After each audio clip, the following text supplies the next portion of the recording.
అందరికీ నమస్కారం. నేను మీ అరుణ్ కుమార్. ఈరోజు మా సోషల్ మీడియాలో ఒక న్యూస్ చూసి చాలా బాధ అనిపించింది. అదేంటంటే ఒక 17 ఏళ్ళ యువతి మరణం తర్వాత ఏం జరుగుతుందో తెలిసినటువంటి ప్రయత్నంలో తనకు చేతి మణికట్టుని కోసుకొని, అలాగే ఇక్కడ ఏదైతే గొంతుని కోసుకొని కూడా చనిపోయినటువంటి సందర్భాన్ని నేను ఒక న్యూస్ పేపర్ ద్వారా చదవడం జరిగింది.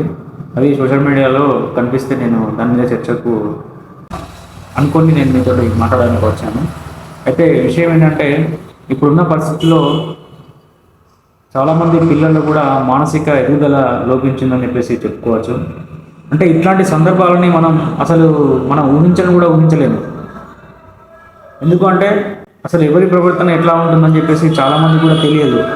ఇట్లాంటి ప్రవర్తనని మనం ఇంతవరకు కూడా ఎక్కడ కూడా చూసిన దాఖలాలు కూడా ఉన్నాయి. ఎందుకంటే ఇప్పుడున్న పిల్లల్లో చాలా వరకు మానసికంగా వారు సొసైటీలో ఏ విధంగా మెదులుకోవాలి, సొసైటీని మనం ఏ విధంగా అంటే దాన్ని ఎట్లా గమనిస్తూ మనం ఎదగాలి అని చెప్పేసి ఇట్లాంటి ఆలోచన ఎవరికి కూడా ఉండట్లేదు. అలాగే చదువుకునే పిల్లలు, అది 5వ తరగతి కావచ్చు, 6 కావచ్చు, 7 కావచ్చు, 8 కావచ్చు, ఇట్లా అంటే ప్రీ ప్రైమరీ స్కూల్స్ కావచ్చు, ప్రైమరీ స్కూల్స్ కావచ్చు, కాలేజీ స్టూడెంట్స్ కూడా కావచ్చు, అంటే మన సీరియస్నెస్ కావచ్చు, లేకుంటే చదువుతున్నటువంటి పరిస్థితులను కావచ్చు, పేరెంట్స్ అందరూ కూడా గమనిస్తున్నారు.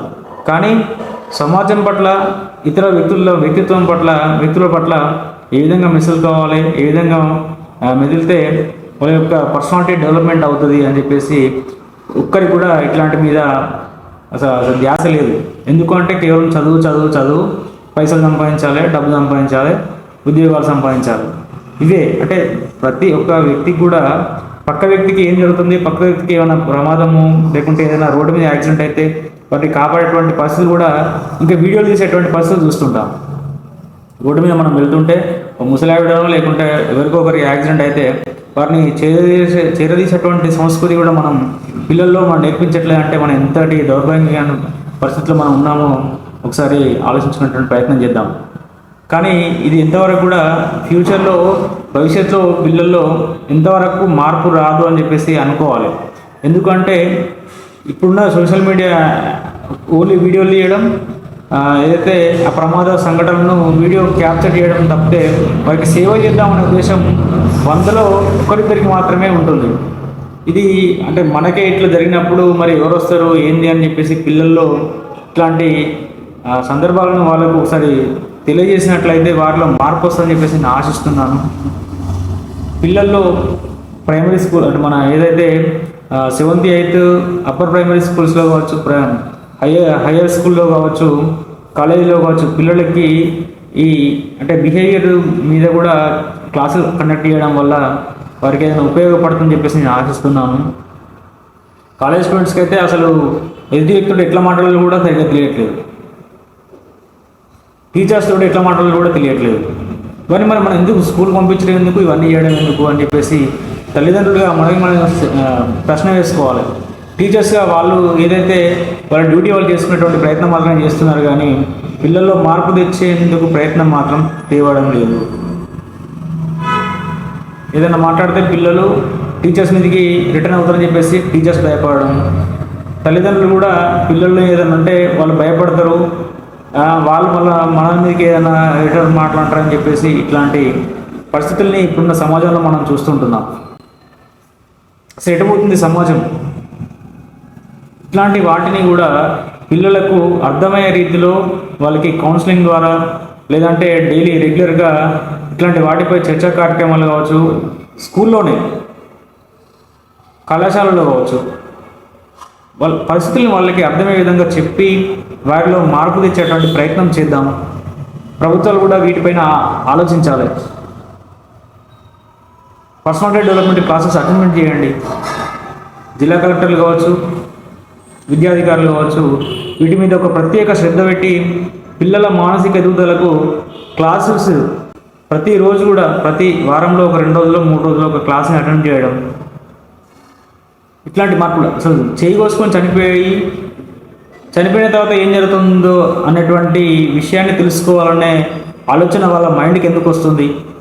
గూగుల్ని వెతికి గూగుల్లో సెర్చ్ చేసి భవిష్యత్తులో చనిపోయినప్పుడు మనం ఏం జరుగుతుందని చెప్పి తెలుసుకునేటువంటి ప్రయత్నం అంటారు. అది మనం వినడానికి చాలా బాధ అనిపించవచ్చు, కానీ వాళ్ళ మానసిక ఎదుగుదల లోపం వల్లనే ఇట్లాంటివి జరుగుతుంటాయి. పిల్లల పట్ల తల్లిదండ్రులు చూపించేటువంటి ప్రేమ, అభిమానం కావచ్చు, సమాజం పట్ల వారికి ఉన్నటువంటి ఒక వ్యూ, ఏదైతే దృశ్యం వాళ్ళకు ఇట్లా ఉంటే ఇట్లా ఉంటాము అని చెప్పేటువంటి అసలు సందర్భాలు కనబడడం లేదు. పిల్లల్లో కావచ్చు, తల్లిదండ్రుల్లో కావచ్చు. వీటన్నిటి కూడా మనమే కారణం. ఇంతకుముందు చెప్పుకున్నట్టుగా మన ఇంట్లో వాళ్ళే కావచ్చు, తాతనో, అమ్మమ్మనో, తాతయ్యనో, నానమ్మనో ఎవరికైనా రోడ్డు మీద దాటుతుంటే మనం చూస్తూ ఉండిపోతున్నాం తప్పితే ఆ రోడ్డు దాటేటువంటి పరిస్థితుల్లో హెల్ప్ చేసేటువంటి గుణాన్ని 100లో ఒకరిద్దరికి మాత్రమే ఇట్లాంటివి ఉంటుంది. అంటే ఇది అందరిలో మార్పు కలగాలి. లేదంటే ఒక యాక్సిడెంట్ జరుగుతుంది. యాక్సిడెంట్ జరిగినప్పుడు ఆ యాక్సిడెంట్ ఎవరికి జరుగుతుంది, అక్కడ ఎవరు ఉంటున్నారు ఏందనేది మనం గమనించినట్లయితే కేవలం వీడియో తీసి ఇది ఎవరు తెలుసుకోండి, ఇక్కడ యాక్సిడెంట్ జరిగింది అని సోషల్ మీడియా పోస్టుకు మాత్రమే పరిమితం అవుతున్నారు చాలామంది. అక్కడ ఉన్నటువంటి పరిస్థితుల్ని గమనించుకుంటూ 108 ఫోన్ చేయడం కావచ్చు, వాళ్ళకి బ్లీడింగ్ అయిపోతే వాళ్ళకి సర్వ్ చేయడం కావచ్చు, ఆ బ్లీడింగ్ ఆపే విధంగా ప్రయత్నం చేయడం కావచ్చు. ఇట్లాంటి పరిస్థితుల్ని పిల్లల్లో కూడా ఇప్పటి నుంచి నేర్పినట్లయితేనే భవిష్యత్తులో వాళ్ళు యువత స్థాయికి వెళ్ళినప్పుడు సమాజంలో ఒక మార్పు తీసుకొచ్చిన వాళ్ళం అవుతాము.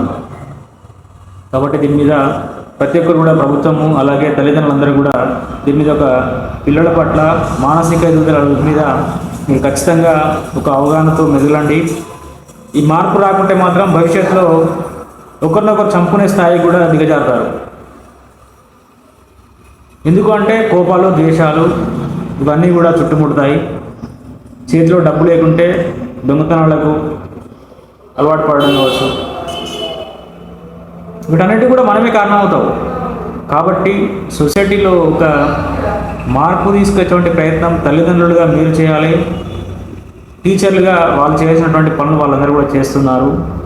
మెయిన్గా ఇంట్లో ఉన్నటువంటి పిల్లలు, హాస్టల్లో ఉన్నటువంటి పిల్లల పట్ల తల్లిదండ్రులు ప్రత్యేకమైన శ్రద్ధతోటి వారి యొక్క మానసిక ఎదుగుదలను మీరు గమనించి వారికి అనుగుణంగా మీరు భవిష్యత్తులో ఏం జరుగుతుంది, భవిష్యత్తుని మనం ఏ విధంగా మార్చుకోవాలి, సొసైటీ పట్ల మనకు ఉన్న అవగాహన ఎట్లాంటిది, వీటన్నిటి మీద ప్రతిరోజు కూడా ఒక చర్చా కార్యక్రమం చర్చను లేకుంటే ఏదో ఒక సందర్భాన్ని వాళ్ళకి అర్థమయ్యే విధంగా తెలియజేస్తూ కళాశాలల్లో కావచ్చు, స్కూళ్ళలో కావచ్చు, కౌన్సిలింగ్ క్లాసెస్ కావచ్చు, పర్సనాలిటీ డెవలప్మెంట్ క్లాసెస్ కావచ్చు, వారికి వివరించినట్లయితేనే వాళ్ళ మార్పు వస్తుంది. కానీ లేదు అంటే దీని మీద ఎలాంటి పరిస్థితులు చేసినా కూడా పిల్లల పట్ల ఇంకా చాలామంది కూడా ఆత్మన్యూనత భావం ఉంటుంది. సెల్ఫ్ కాన్ఫిడెన్స్ లేకపోవడం, నాతో అవుతుందా కాదా, నేను చేయలేను కావచ్చు, ఓన్లీ క్లాస్లో ఫస్ట్ వచ్చిన వాళ్ళు మాత్రమే చేస్తారు కావచ్చు, క్లాస్లో లాస్ట్ వచ్చిన వాళ్ళని మనం నెగిటివ్గా చూడడం, ఇవన్నీ కాదు. మనం టీచర్గా పిల్లల పట్ల అందరినీ సమాన దృష్టితో చూస్తున్నప్పుడు వాళ్ళకి అర్థమయ్యే రీతిని మనం వాళ్ళకి చెప్పలేకపోవడం మనలో లోపం అని చెప్పేసి ఆలోచించుకుంటూ వాళ్ళకి అర్థమయ్యే విధంగా చెప్తే వాళ్ళు కూడా ఫస్ట్ ర్యాంక్ కావచ్చు, సెకండ్ ర్యాంక్ కావచ్చు, థర్డ్ ర్యాంక్ కావచ్చు, వాళ్ళ మార్పు వస్తుంది. సొసైటీ పట్ల ఒక అంకిత భావంతో పనిచేస్తున్నటువంటి టీచర్లు వారిలో మానసిక ఎదుగుదల కోసం కూడా చర్చించండి. వారిని ఒక ఉన్నతమైన పౌరులుగా తీర్చిదిద్దేటువంటి బాధ్యత మీ పైన ఉంది. కావున టీచర్లందరూ కూడా, ప్రతి ఒక్క టీచర్, ప్రైమరీ టీచర్ కావచ్చు, హై స్కూల్ టీచర్ కావచ్చు, కాలేజ్ టీచర్ కావచ్చు, పీజీ కళాశాల టీచర్ కావచ్చు, వీరందరే రేపటి భవిష్యత్ తరాలకు ఉత్తమ పౌరులుగా తీర్చిదిద్దేటువంటి బాధ్యత మీ పైన ఉంది. కాబట్టి మీరు కూడా ఈ బాధ్యత మీ పైన వేసుకోండి. ఇట్లాంటి సంఘటనలు వాళ్ళకి ఎదురైనప్పుడు వాళ్ళు ఏ విధంగా బయటపడాలి, ఈ సంఘటనని మనం ఏ విధంగా చూసుకుంటూ ముందుకెళ్ళాలి, ఇట్లాంటి వాటిపై ఖచ్చితంగా ప్రతి కళాశాలలో, ప్రతి స్కూల్లో చర్చ జరగాలి. కౌన్సిలింగ్ క్లాసెస్ నిర్వహించండి, అలాగే పర్సనాలిటీ డెవలప్మెంట్ క్లాసెస్ నిర్వహించండి. అప్పుడే సమాజం పట్ల యువకుల్లో మార్పు వస్తుంది, యువకుల్లో మార్పు వస్తుంది. బాధ్యతగా మెదిలేటువంటి అవకాశం వాళ్ళు అడుగుతారు. చేయకోసుకునేటువంటి చనిపోయి ఫ్యూచర్లో ఏం జరుగుతుందో తెలుసుకున్నటువంటి ప్రయత్నాలు చాలా 2-3 కూడా మనం చూసే ఉంటాం. కానీ అవన్నీ జరగవు, అట్లాంటి అసలు ఫేక్ అని చెప్పి వాళ్ళు ఒక మానసిక దృఢత్వాన్ని పెంపొందించే విధంగా వాళ్ళు ఒక సంకల్పాన్ని కల్పించండి వాళ్ళకి. కాబట్టి ఈ విషయాన్ని మరికొంతమందికి షేర్ చేసి ఛానల్ని సబ్స్క్రైబ్ చేసుకోండి. Thank you very much.